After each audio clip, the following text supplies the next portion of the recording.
What's up mga langga? Mayang gabi ka na tanan mga langga, no? So pasensya na po kayo at ngayon lang po ulit tayo nakapag-vlog mga langga. So ayun, medyo busy po tayo ngayong mga panahon na ito mga langga kasi anihan na po ng mais. And kahit hindi naman po kami nagtatanim mga langga ay doon sa lupa nila ni Insik doon sa bukid ay nagtatanim yung kanyang mga pinsan. Tapos syempre, hindi nila lupa nila ni Insik yun, kaya meron silang parte o bahin ba kung sa Bisaya pa na sila bahin yung mga mais mga langga. Then ayun,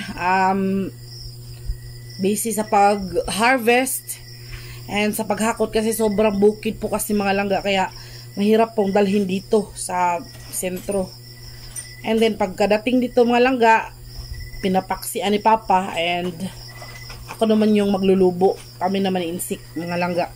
Medyo marami, nasa umabot po yata ng pinakasako Insik 17 sacks yung mga malaking sako mga langga. So mais pa yun siya ha, mais pa yun, mga kuan pa yun, oh, yung may mga balat pa, tapos babalatan ni Papa, tinatawag yun sa Bisaya na paksi. Tapos pag binalatan, ganito na siya. Ito, mga mais na siya na ganito. Ito yung Bisaya na mais mga langga. Tinatawag to nilang sigi-sigi na mais. So ito yung Bisaya. Iba naman yung yung sweet corn talaga, yung malalaki na kulay orange. Sweet corn yun mga langga. Ito naman ay tinatawag na Bisayang mais sigi-sigi. So ito yung ginagawang kanina, kuan ba, mais ba? Yung kanin bitaw niluluto na ginagawang kanin mga langga. Kasi pinapagiling pa yun mga langga. And of course, mataas na proseso mga langga, mahabang proseso bago mo siya makain talaga. Kasi unang-una, yun nga, magtanim, tapos maghintay ng mga ilang buwan, dadatnan pa yan ng ting-init, tapos may dadating pa na bagyo, kaya yung ganito, yung mga mais ngayon ay maliliit lang siya. Yun, medyo maliit siya mga langga kasi dumana siya ng grabing init, tapos pagkatapos ng grabing init ay nagbagyo naman, kaya yung kanyang tubo ay maliliit talaga. Iba dun sa unang tubo ba, mga unang taon mga langga. Kaya ngayon hindi po tayo nakapag-vlog ng mga langga, no, ng marami kasi nga sa mga nagtatanong dyan, kasi nga busy tayo ngayon sa paglubo. So ito yung lubo mga langga, oh. Yan, nilagay ko siya sa planggana mga langga. Tapos ito, tinatanggal ko yung kanyang mais talaga dito sa kanyang kanang agungal ba. So pakita ko sa inyo mga langga ha. So ito yung mga mais mga langga, ito yung mga tubo ng mais ngayon, medyo maliliit talaga siya. O di ba? Kung sabi saya pakuti kayo, mahirap siyang kanang lubuon kasi maliliit. Tapos ito yung ginagawa namin mga langga. Tinatanggal natin yung butil mula dito sa kanyang subok ba. So maingay ang aming pusa kaya naghahanap siya kay Papa. So binibilisan namin mga langga, kaya medyo busy tayo ngayon this past few days. Tuloy-tuloy kasi mga langga. Binilisan namin na matapos agad yung 17 sacks mga langga para kanang para kasi before siya igiling mga langga ay ibilad muna siya sa araw. Yan magiling pag basa. So ito mga langga, ito yung tinatawag na agungal sa Bisaya. So pwede mo siyang gawing kanang panggatong. So nandito yung agungal, pakita mo. Ayan yung agungal, oh. Yan. So mga ganito naman mga langga. So itong butil na to mga langga, pwede mo siyang, pero kailangan mo pa talaga siyang patuyuin. So kailangan siya ibilad sa araw. So yung mga butil na to mga langga, pag binibenta mo siya dito sa market, mura lang talaga siya. Nasa 12 pesos lang per kilo. Oh, per kilo ha. 12 pesos per kilo. Pero pag bumili ka ng bigas sa sa tindahan, kapag bumili ka ng bigas sa tindahan mga langga, sobrang mahal. Pero kapag binibenta mo siya dito, sobrang mura. Kaya ewan ko, I don't know kung bakit ganun. Kasi pag bumili ka, nasa almost 50 pesos mga langga yung kilo ng mais. Kasi nga pinapagiling. Siguro dahil agagastos ka pa ng giling, ng bayad sa pagpagiling, tapos hahakutin mo pa. Hindi madali mga langga ang ganitong ang ganitong hanap buhay kasi nga kailangan mo talaga ng pasensya. And of course, sipag at tiyaga mga langga. Kaya saludo ako sa mga taga-bukid, no. Kasi sa amin mga langga isla, wala kaming ganito, hindi ko na-experience yung ganito. So, para sa akin is napaka-overwhelming ng feelings kapag nasubukan mo talaga on the spot or masubukan mo talaga yung mga ganitong mga hanap buhay mga langga, yung pagtatanim, pag-aalaga ng hayop, and of course itong mga pagtatanim ng mga ganitong mga crops ba ito tinatawag na ganito. So, ayun, nung nasa isla pa ako, hindi ko alam kung paano gawin ang mais kasi nakain tayo ng mais na bigas ba. Tapos pag kumain ka, sasabi mo talaga, paano kaya nagiging bigas ito? Bakit ganito ba? Akala ko talaga noon, kinukuha na siya, ganun na. Hindi pa pala. Ngayon nandito ako sa bukid, na nakapag-asawa tayo ng taga-bukid ng alaga, na-experience ko talaga kung paano maging farmer. Sobrang hirap mula sa pagtatanim. Hindi pa sa pagtatanim, pagbubulog ka lang lupa, di ba lang gano? Pag-aararo, kailangan mo talagang araruhin yung napakatigas na lupa. So kailangan mo siyang araruhin, tapos magtudling ka pa. Yung tinatawag na tudling mga laga is line yun. Ginagawang linya para yung pagtatanim mo ay straight lang, hindi siya paliko-liko, kaya ginagawang tudling. So ayun, kailangan ng kalabaw. Ngayon meron na tayong traktura, pero dito sa bukid mga laga wala pa kami noon, kaya kalabaw lang talaga, organic. Tapos pagkatapos, alam ko nakaka-relate yung mga taga-bukid dyan, yung mga taga-probinsya talaga, nakaka-relate dyan. Iba naman yung pagtatanim ng humay. Kasi yung humay, hindi ko pa talaga nasubukan, hindi ko pa nakita kung paano itanim yun. Siguro ganun lang, no, mga humay. Pero hindi ko pa alam kung, basta sa pag-harvest, hindi ko pa na-experience yung mais lang talaga. Tapos, pag-aararo, tapos magtanim, yung pagtudling, tapos pagtanim, tapos pag-abuno, yung mga ganun ba. Tapos, pila ka adlaw bago maabunuhan ulit. 15 days. So mula pag tanim, tapos mag-abuno ka, tapos after 15 days abunuhan mo na naman. So kalaki-laki ng lugar, so kailangan mo talagang magbilad sa napakainit na araw. So ayun, ganun kahirap ang pagtatanim mga langga. So napakalaki ng utang na loob natin sa mga farmers dahil kung wala sila, watay kanon, Ginoo ko dolor. So yun mga langga.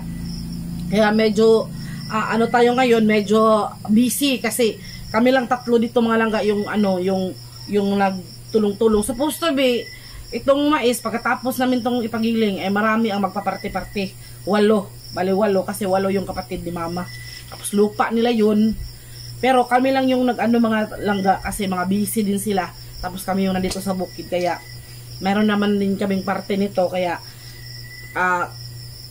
yun, talagang pinaghirapan talaga natin, no? Kasi hindi natin makakain to, hindi natin magagawang bigas, hindi talaga natin paghirapan. Kaya yun, si Papa nagpaksi. Yung mga kamay mo talaga mga langga ay mga samad talaga sa mga ganun mo sa mais. So, ngayon lang ako naka-experience ng ganito mga langga, pero napaka-overwhelming sa feelings, napakasarap sa pakiramdam na bago mo makain ay pinaghirapan mo muna. Kaya yun yung dahilan kung bakit tayo. Marami pa mga langga, ipakita mo doon isik sa labas yung ito na po siya mga kinsik langga, may 7 sako pa tayo dito na may balat pa. Ayan. So ito. Tapos doon sa pinagkuhaan ko kahapon, meron pang 5 sako doon. Hindi po natapos kasi nasira ang ating motor. Kaya may 5 sako pa doon mga kinsik. Sa ganitong sako 5. So ito naman yung mga kinukuha ng balat. Yan, ito na po siya. Tapos andito is yung pakpak, yung balat niya mga kinsik, pakpak. Tapos ganito na siya mga kinsik pag matapos na yung pagbalat mga kinsik. Mayroon pa ditong kunting puso, meron pa dito kasi puno na doon kaya dito namin nilagay ni Papa. Ito naman yung kanyang agungal, mga maliit kasi binagyo at init, sobrang init mga kensi, kaya ganito ang kaniyang puso, no, bunga, mga maliliit, pero okay naman yun kasi importante may naani po tayo mga kensik, no. So thank you po sa pinsan ko, dalawang pinsan ko nag ano doon sa aming lumang bahay, sa mga lupa namin doon nagtanim nito, kaya may hati po tayo mga kensik na sige, tinatawag lang inupat, no. Tatlong sa isa sa atin mga kensik. Katulad ng may 4 na sako, isa sa amin, 3 kasi may tinatawag na may fertilizer kaya 3 sa kanila. Sa akin mga kensik, bukas pwede nito kunin yung kuan 5 sako doon sa inanuhan nila mga kensik. Doon nila inilagay nung sa madaanan ng motor, kasi galing pa sa bukid, hindi niya madaanan kasi sobrang hirap, kaya kabayo ang nag-howl mga kensik. So ganun. Kaya yun mga langga, kaya pasensya na po kayo kung talagang medyo madalang lang po talaga tayo na makapag-video, no mga langga. Tapos yung internet connection natin simula nung lindol mga langga, at tapos nung nagbagyo na naman, napakahirap. Ngayon lang ulit ito na okay mga langga. Ngayon lang naayos. So wala tayong internet for the whole day kahapon. And basta papatay-patay, tapos kung meron man, mahina lang talaga yung internet connection. Kaya yun, bago dumating yung mga mais mga langga, naglaba ako ng marami talaga. Naglaba muna ako, yung bang ginagawa ko na yung mga daily routine ko, yung mga labahin ko, tinapos ko na lahat kasi gusto ko pag naglubo ako mga langga, tuloy-tuloy. Kasi para matapos agad. Tapos kasi mga langga, kapag hindi mo siya tinapos agad, may tendency kasi mga langga na itong mga mais na to ay manurok, kung sa tawag pa, manggamot ba. Magkaroon siya ng mga gamot mga langga. Magkaroon siya ng roots ba. Kasi nga nanay, kanang basta para siyang tutubo ba, para siyang pwede mo nang itanim agad, ha? Ugat. Agkaroon ng ugat, yun, ugat sa Tagalog. Gamot na amo sa kuan. Yung gamot sa ato sa Bisaya, ugat sa Tagalog. Pero yung gamot sa inyo is tambal, no, sa Tagalog. Medisina. Dito sa amin, yung gamot is yung ugat. Mga langga, kaya yun.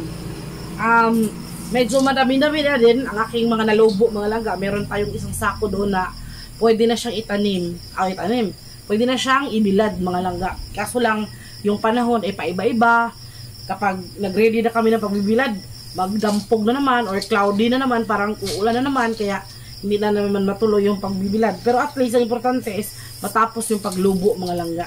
Kung gusto mo naman ng humay, yun talagang yung bang minsan ay magsawa ka na sa mais or gusto mong bumili ng gulay, pwede mo namang magbenta ka ng mais na butil. Mga butil lang mais mga langga. Just like what I said before, mura lang, 12 pesos lang per kilo. Kaya sayang mga langga, no? Kaysa ipaghiling mo yung mga ilang kilo mo, magiging ilang kilo na din na bigas, so ilang araw mo na rin na pagkain. Kaya yun, kailangan mo talaga pag-isipan mabuti. Pero kung tapos mga langga, this past few days ay nagka-problema din kami kasi nasira yung motor namin mga langga. Sobrang hirapan kami kasi nga yung motor namin is yung number 1 kanang source of income namin ni Insik talaga.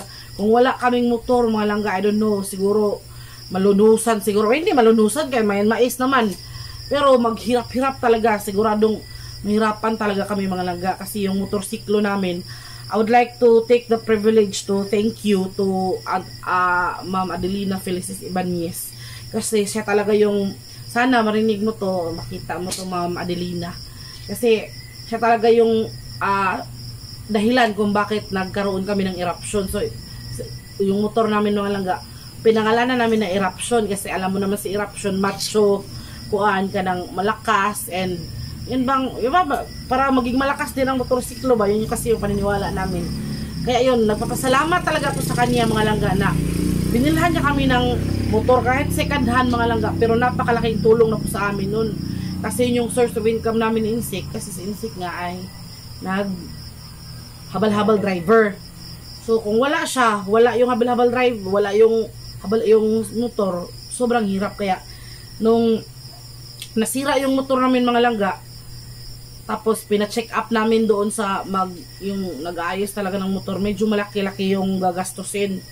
Kaya nahirapan kami, nag-standby muna ng mga ilang araw, walang kita kasi naghahanap pa kami ng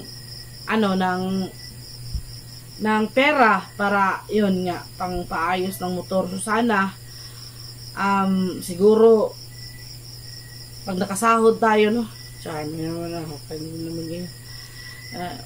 sana mapaayos na natin si eruption mga langga. So kaya yun, sa mga nagtatanong kung bakit ngayon lang kayo nag-vlog, kasi may nabasa kasi akong comment na ba't di kayo nag-vlog, ba't pala kayong upload, nag-aabang pa naman kami. So sobrang pasalamat ko po sa inyo mga langga na mga nag-aabang sa aming upload. Sobrang thank you po talaga sa inyo. Kaya big time thank you. Kaya pasensya na din kasi ngayon is madalang lang po talaga, pero susubukan po namin, i-try po namin o sisikapin namin na makapag-upload kahit napakasimple lang ang video mga langga, basta magkita-kita lang tayo always, no. Kaya maraming salamat ulit sa palagi pag-support at palagi pag-supportan nyo kay Langga Insik Vlog. Sa lahat, sa mga hindi pa po nakapag-subscribe, nakapag-follow sa aming Facebook page, please subukan nyo pong magbisita doon. Nandun yung ating kantahan videos, yun doon yung aming medyo maikling clip sa pambuhay-buhay namin dito sa bukid mga langga. Kaya thank you very much and God bless sa inyong lahat. Sana mabuhay po tayong lahat, mag-ingat, and thank you ulit. Shout out sa lahat. We love you, God bless, and see you in our next video mga langga. Bye bye.